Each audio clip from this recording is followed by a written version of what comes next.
আমরা নবীজিকে ডাইরেক্টলি ভাবে অনুসরণ করা থেকে অধিকাংশ মা বাবা সন্তানদেরকে জোর করে না মানার জন্য সিদ্ধান্ত গ্রহণ করে।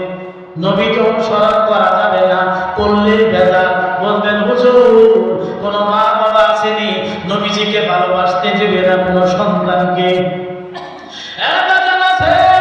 অবশ্যই আছে।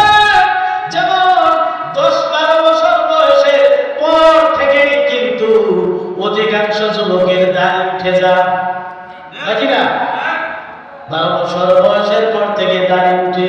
কোন সন্তান যদি একটু দাড়িটা যদি লম্বা করে ফেলে, যে বাবা দিন মানে না, যে বাবা নবী চিনে নাই, ওই বাবা নামাজ পড়ে, বাবার দাড়িও কিন্তু লম্বা দাড়ি আছে, কিন্তু সন্তান দাড়ি রাখু, এটা দাড়ি আলাও বাবাও চায় না। জোরে বল ঠিক কিনা?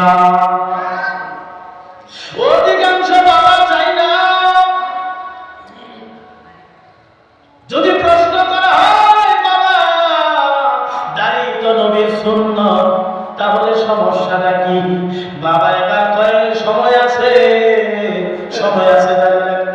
হ্যাঁ, চাকরি হোক, বিয়ে শাদী কর, তারপরে দাড়ি রাখ। বলুন তো, এটা নবীর সুন্নাত। নবীর সুন্নাত রাখলে, নবীর দাড়িটা গায়ে থাকলে নবী বেজার না খুশি? যে কাজ করলে নবী খুশি হবে, ওই কাজটা বাবা হইয়া সন্তানকে জোর করে বাতিল করতেছে। জোরে বল ঠিক কিনা?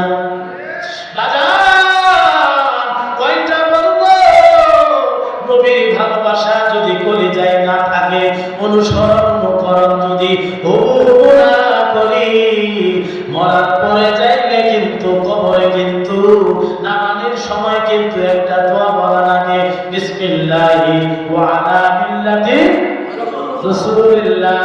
আল্লাহর নামে, রাসূলের দলে আপনাকে রাখা গেলাম। কবরে যাওয়ার পরে আমার নবী ছাড়া কোনো ভয় নাই।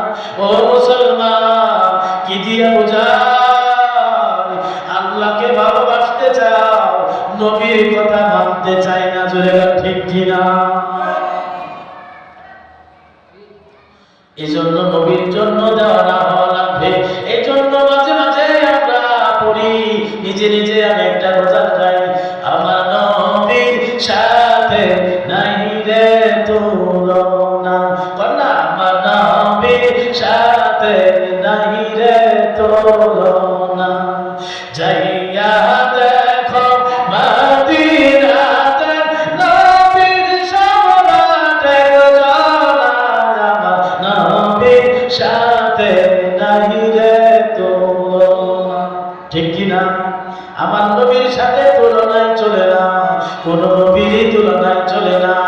এমন একটা নবী পাইছি রে মুসলমান, যার নাম নিলে কলিজায় শান্তি লাগে। জোরে বল ঠিক কিনা?